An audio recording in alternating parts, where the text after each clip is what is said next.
My name's Dave Thompson, D license 1330, Cold Wings 469, SCR 89. I made my first jump in August of 1961 at Allmets Airfield in North Carolina.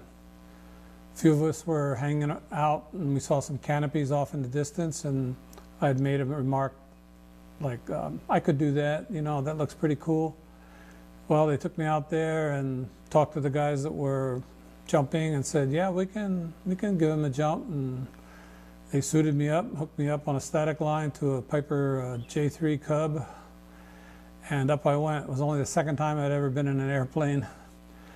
And sitting half in, half out the door, got on jump run. The pilot said, okay, you know, get out. And I was struggling to get out because I was not sure. Backpack was hanging up on the step, and he just turned the plane on its side and out I went. And a couple seconds later, beautiful canopy on top, and wow, what a feeling. And I liked it so much that I went back the next weekend on my own without anybody else, you know, giving me heat, and made another jump. I think a month later, I hitchhiked to California, found Lake Piru, showed up out there and told the guys, oh, I'd already made 2 jumps. And they said, well, let's see your logbook. And of course, I didn't have one.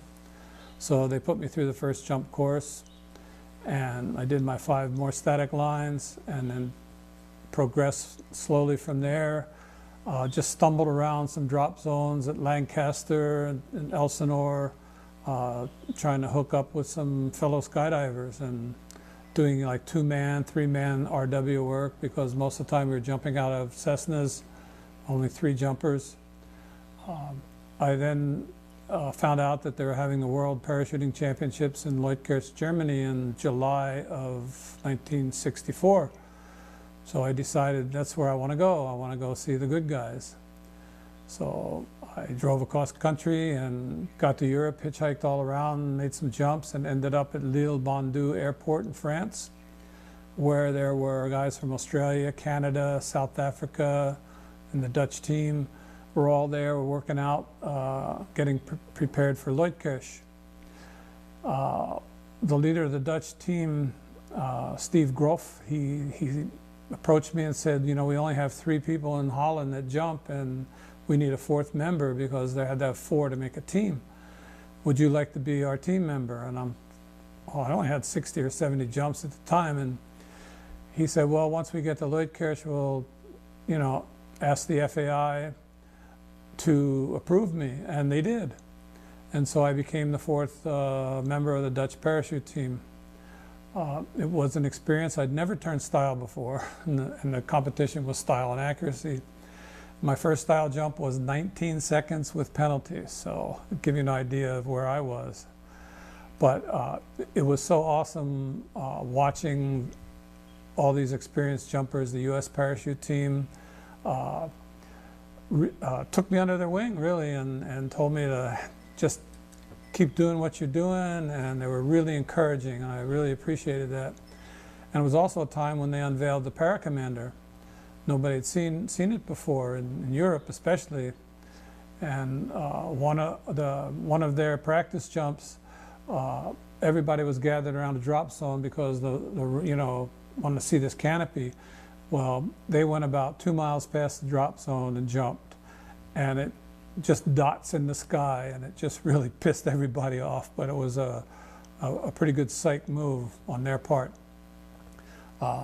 There was 27 teams at Leutkirch and 131 individual jumpers, and I saw one jumper had less jumps than I did. I think I had 72 jumps, and this guy had like 50 or 60. He was from South America, and I thought, I just have to beat this guy. And I did. I ended up 101st out of 131, so wow, that was an accomplishment. But it was a learning experience. And as soon as I got back to California, bought myself a PC and started really getting serious. I was never great at style, but accuracy, I loved accuracy. And I tried to get to every meet in Southern California, Central California, Nevada, Arizona, even went to Texas.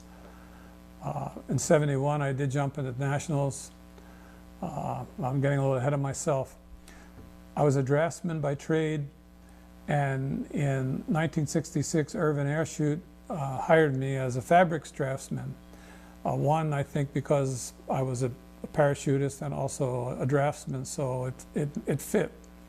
And they were developing the Irvin Parawing, the Delta-shaped one, and also another one called the Manta Ray, which not many people have heard or seen that canopy. I got my rigger's license, a seat, chest, and backpack while I worked there. We were test dropping the Parawing in Yuma and got it to a point where we could live jump it. And I think I got about a dozen jumps on the Parawing and the Manta Ray, and I'll talk about those a little bit later. After they shut down that program, so I found another job at Northrop Ventures, working on the parachute recovery system as a draftsman for the Apollo program. And my boss was Dave Gold, and everybody watching this should Google Dave Gold, because he was an amazing man around parachutes and parachuting.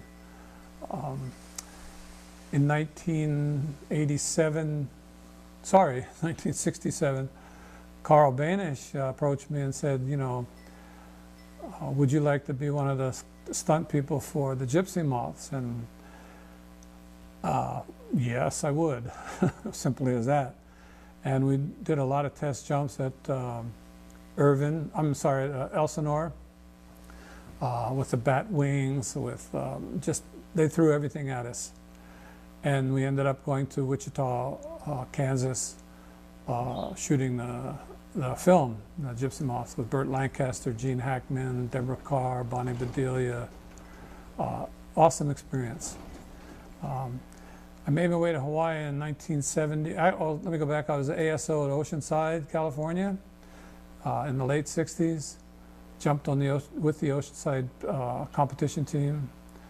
I did a lifestyle change, moved to Hawaii in 1970, and I became the ASO at the Dillingham drop zone out there.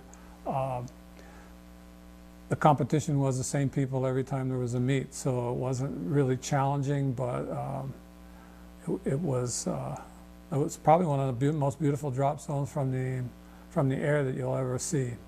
So that's pretty much carries me through my jump history.